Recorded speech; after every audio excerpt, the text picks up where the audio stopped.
The Pink, from Grimm's Fairy Tales, by Jacob and Wilhelm Grimm. Translated by Edgar Taylor and Marion Edwards. This recording is in the public domain. Read by Bob Neufeld.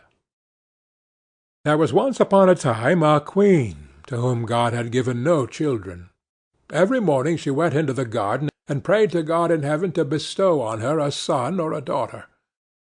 Then an angel from heaven came to her and said, "Be at rest. You shall have a son with the power of wishing, so that whatsoever in the world he wishes for, that shall he have." Then she went to the king and told him the joyful tidings, and when the time was come she gave birth to a son, and the king was filled with gladness. Every morning she went with the child to the garden, where the wild beasts were kept, and washed herself there in a clear stream. It happened once, when the child was a little older, that it was lying in her arms, and she fell asleep. Then came the old cook, who knew that the child had the power of wishing, and stole it away, and he took a hen and cut it in pieces, and dropped some of its blood on the queen's apron and on her dress. Then he carried the child away to a secret place, where the nurse was obliged to suckle it, and he ran to the king and accused the queen of having allowed her child to be taken from her by the wild beasts. When the king saw the blood on her apron, he believed this, fell into such a passion that he ordered a high tower to be built, in which neither sun nor moon could be seen, and had his wife put into it and walled up. Here she was to stay for 7 years without meat or drink, and die of hunger. But God sent 2 angels from heaven, in the shape of white doves, which flew to her twice a day, and carried her food until the 7 years were over. The cook, however, thought to himself, "If the child has the power of wishing, and I am here, he might very easily get me into trouble." So he left the palace, and went to the boy, who was already big enough to speak, and said to him, "Wish for a beautiful palace for yourself with a garden, and all else that pertains to it." Scarcely were the words out of the boy's mouth, when everything was there that he had wished for. After a while the cook said to him, "It is not well for you to be so alone. Wish for a pretty girl as a companion." Then the king's son wished for one, and she immediately stood before him, and was more beautiful than any painter could have painted her. The 2 played together, and loved each other with all their hearts, and the old cook went out hunting like a nobleman. The thought occurred to him, however, that the king's son might some day wish to be with his father, and thus bring him into great peril. So he went out and took the maiden aside, and said, "To-night, when the boy is asleep, go to his bed and plunge this knife into his heart, and bring me his heart and tongue. And if you do not do it, you shall lose your life." Thereupon he went away, and when he returned next day she had not done it, and said, "Why should I shed the blood of an innocent boy who has never harmed any one?" The cook once more said, "If you do not do it, it shall cost you your own life." When he had gone away, she had a little hind brought to her, and ordered her to be killed, and took her heart and tongue and laid them on a plate. And when she saw the old man coming, she said to the boy, "Lie down in your bed, and draw the clothes over you." When the wicked wretch came in and said, "Where are the boy's heart and tongue?" the girl reached the plate to him, but the king's son threw off the quilt and said, "You old sinner! Why did you want to kill me? Now will I pronounce thy sentence. You shall become a black poodle, and have a gold collar round your neck, and shall eat burning coals till the flames burst forth from your throat." And when he had spoken these words, the old man was changed into a poodle dog, and had a gold collar round his neck, and the cooks were ordered to bring him some live coals, and these he ate until the flames broke forth from his throat. The king's son remained there a short while longer, and he thought of his mother, and wondered if she were still alive. At length he said to the maiden, I will go home to my own country. If you will go with me, I will provide for you." "Ah," she replied, "the way is so long, and what shall I do in a strange land where I am unknown?" As she did not seem quite willing, and as they could not be parted from each other, he wished that she might be changed into a beautiful pink, and took her with him. Then he went away to his own country, and the poodle had to run after him. He went to the tower in which his mother was confined, and as it was so high, he wished for a ladder which would reach up to the very top. Then he mounted up, and looked inside, and cried, "Beloved mother, Lady Queen, are you still alive, or are you dead?"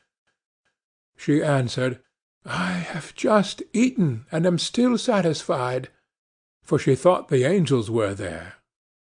Said he, "I am your dear son, whom the wild beasts were said to have torn from your arms, but I am alive still, and will soon set you free."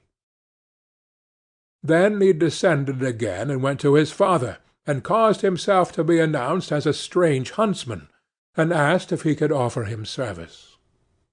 The king said yes, if he was skilful and could get game for him, he should come to him, but that deer had never taken up their quarters in any part of the district or country. Then the huntsman promised to procure as much game for him as he could possibly use at the royal table. So he summoned all the huntsmen together, and bade them go out into the forest with him. And he went with them, and made them form a great circle, open at one end where he stationed himself, and began to wish. 200 deer and more came running inside the circle at once, and the huntsmen shot them. Then they were all placed on 60 country carts, and driven home to the king, and for once he was able to deck the table with game, after having none at all for years. Now the king felt great joy at this, and commanded that his entire household should eat with him next day, and made a great feast. When they were all assembled together, he said to the huntsman, "As you are so clever, you shall sit by me." He replied, "Lord King, your Majesty must excuse me. I am a poor huntsman." But the king insisted on it, and said, "You shall sit by me," until he did it. Whilst he was sitting there, he thought of his dearest mother, and wished that one of the king's principal servants would begin to speak of her, and would ask how it was faring with the queen in the tower, and if she were alive still, or had perished.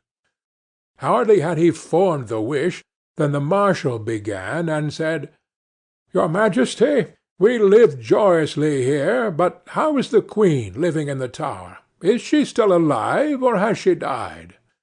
But the king replied, "She let my dear son be torn to pieces by wild beasts. I will not have her named."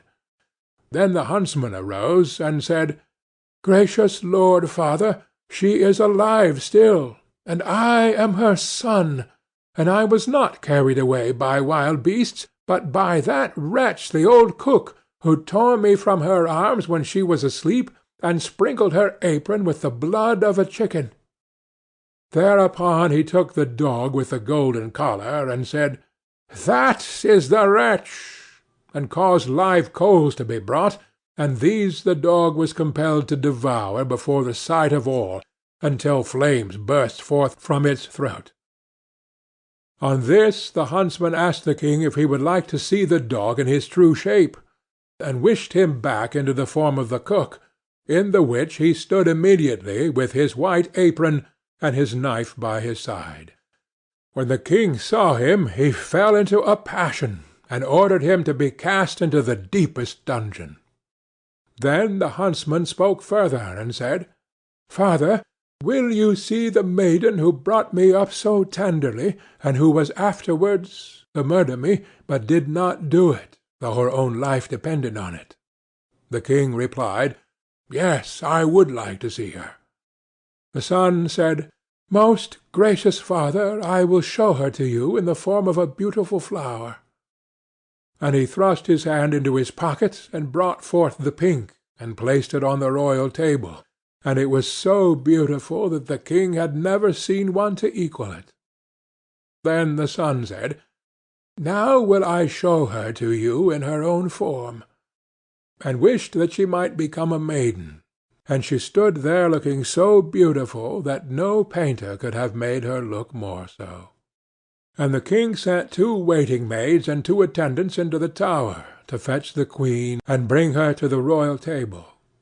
But when she was led in she ate nothing, and said, "The gracious and merciful God who has supported me in the tower will soon set me free." She lived 3 days more, and then died happily.